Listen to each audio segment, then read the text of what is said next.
దేవుని వాక్యాన్ని చదివి ధ్యానించుకుందాం. దేవుడు కృప కనికరం గల దేవుడు. ఆయన ఎల్లవేళలో మనతో ఉంటూ మనకు అనేకమైన మేలులు, ఆశ్చర్యమైన కార్యాలు చేయబోతున్న గొప్ప దేవుడు. ఆయననే ప్రభువైన యేసుక్రీస్తు ప్రభువారు. దేవుని వాక్యాన్ని చదువుకుందాం. మొదటి దినవృత్తాంతములు 4వ అధ్యాయము 10వ వచనము చదివి ధ్యానించుకుందాం. ఇక్కడ ఈ 9, 10 వచనాల్లో ఎబ్బేసు మనకు కనబడతాడు. మళ్ళీ ఎక్కడ కూడా ఆయన కనబడడు.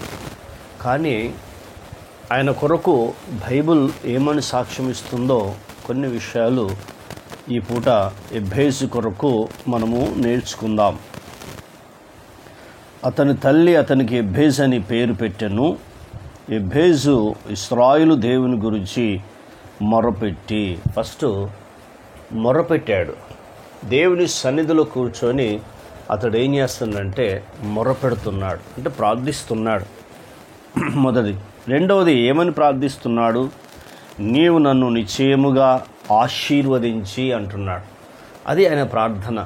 దేవా, ఇశ్రాయేలు దేవా, అబ్రహాము, ఇస్సాకు, యాకోబుల దేవా, మా పితరుల దేవా, నీవు నన్ను ఆశీర్వదించి అని ప్రార్థన చేస్తున్నాడు. నీవు నన్ను నిశ్చయముగా ఆశీర్వదించి అంటున్నాడు. అతడు కోరుతుంది ప్రార్థనలు ఏంటంటే ఫస్ట్ నన్ను ఆశీర్వదించు ప్రభువా అంటున్నాడు. మరి నీవు ప్రార్థన చేసేటప్పుడు దేవుని ఏమడుగుతున్నావు? అది నేర్చుకోవాలి. మొదటిది. రెండవది ఏం చెప్తున్నాడు? నా సరిహద్దులను విశాలపరిచి అంటున్నాడు. రెండోది ఏం చేస్తున్నాడంటే నా సరిహద్దులను విశాలపరిచి అంటున్నాడు. అంటే నీవు నన్ను ఆశీర్వదించమని కోరుకుంటున్నాడు మొదటిది. రెండవదేమో నా సరిహద్దులన్నిటిని విశాలపరచయ్యా అంటున్నాడు. అంటే ఆశీర్వదించిన మీరు నా సరిహద్దులను ఇంకా విశాలపరచుము అని కోరుకుంటున్నాడు. మరి నువ్వు ఇలాంటి ప్రార్థన చేస్తున్నావా? ఒకసారి ఆలోచించి. నన్ను ఆశీర్వదించంటున్నాడు. రెండోది నా సరిహద్దులను విశాలపరచుమని చెప్తున్నాడు. మూడోది కోరుకుంటున్నాడు, నీ చెయ్యి నాకు తోడుగా ఉండని అంటున్నాడు. నీ చెయ్యి నాకు తోడుగా దయచేసి అంటున్నాడు. అంటే మూడోది కోరుకుంటున్నాడు, అయ్యా నీ చెయ్యి అంటే నీ హస్తము నాకు తోడుగా దయచేయమని కోరుకుంటున్నాడు. ఎందుకు దేవుని హస్తము మనకు తోడుగా ఉండాలి అంటే ఆయన హస్తము మనని ఆశీర్వదిస్తుంది మొదటిది. రెండవది ఆయన హస్తము మనల్ని ప్రమాదం నుండి కాపాడుతుంది. మూడోది ఆయన హస్తము మనకు ఆరోగ్యాన్ని కలుగజేస్తుంది. నాలుగవది ఆయన హస్తములో మనని ఏం చేసినట్టే అరచేతులో ఆయన మనని చెక్కుకున్నాడు. అరచేతులో మనని చెక్కుకున్నాడు. 4 విషయాలు గుర్తుంచుకోండి. మొట్టమొదటిది ఆశీర్వదించే దేవుడు. రెండవది కాపాడే దేవుడు. మూడవది స్వస్థపరిచే దేవుడు. నాలుగవది ఆయన హస్తంలో మనని చెక్కుకున్నాడు. అందుకే ఎబ్బేసు నీ హస్తము నాకు తోడుగా దయచేయని దేవుని ప్రార్థిస్తున్నట్టుగా పరిశుద్ధమైన గ్రంథం తన కొరకు సాక్ష్యం చెప్తుంది. మరి నువ్వు ఇలాంటి ప్రార్థన చేస్తున్నావా? ఒకసారి ఆలోచించి. ఇలా నువ్వు ప్రార్థిస్తే ఖచ్చితంగా దేవుడు మనల్ని ఏం చేస్తాడంటే ఆశీర్వదిస్తాడు. కాబట్టి 2 విషయాలు ఆయన హస్తం కొరకు మనము నేర్చుకుందాం.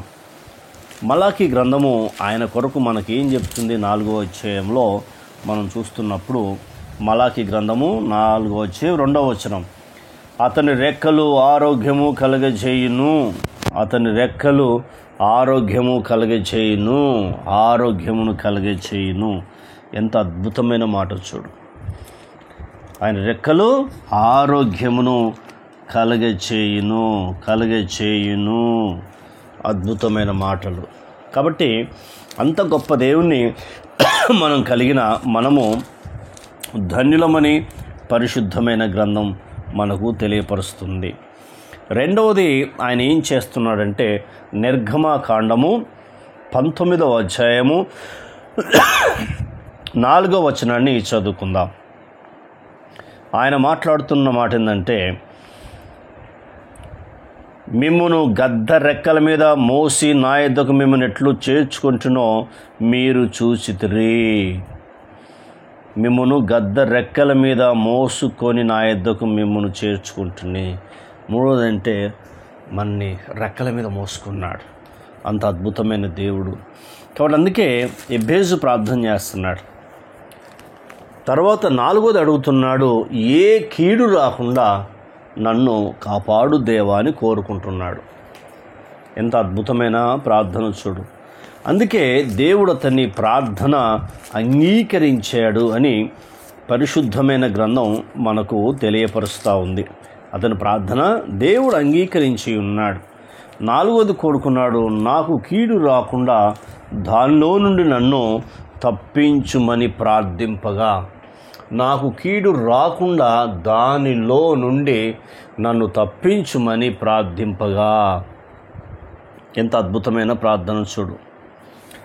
కాబట్టి ఆ ప్రార్థన దేవుడు అతడు మనవి చేసిన దానిని అతనికి దయచేసెను. దేవుడు అతడు మనవి చేసిన దానికి అతనికి దయచేసెను అని పరిశుద్ధమైన గ్రంథము మనకు తెలియపరుస్తుంది. మరి నువ్వు అడుగుతుంది ఎందుకు రావట్లేదు? నీ హృదయంలో పాపం ఉందేమో, అపనమ్మకం ఉందేమో, అనుమానం ఉందేమో. ఒకసారి నిన్ను పరీక్షించుకో.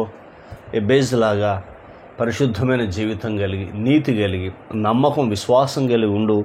దేవుని జీవితంలో అద్భుతం చేస్తాడు. ఎబ్బేజు జీవితంలో చేసిన దేవుడు ఈనాడు కూడా సజీవుడిగా ఉన్నాడు. నీ జీవితంలో కూడా చేస్తాడు. ప్రార్థన. కన్న తండ్రి నీకు స్తోత్రాలు. మాకు ఎబ్బేజు గారి కోసం మీరు నేర్పించిన లేఖన భాగాన్ని బట్టి నీకు వందనాలు. అతడు మీరు ఆలకించారు. మొట్టమొదటిది నన్ను ఆశీర్వదించమని కోరుకున్నాడు. రెండవది నా సరిహద్దులు విశాలపరచమని కోరుకున్నాడు.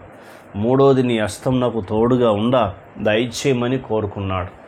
4వది ఏ కీడు రాకుండా నన్ను తప్పించమని కోరుకున్నాడు.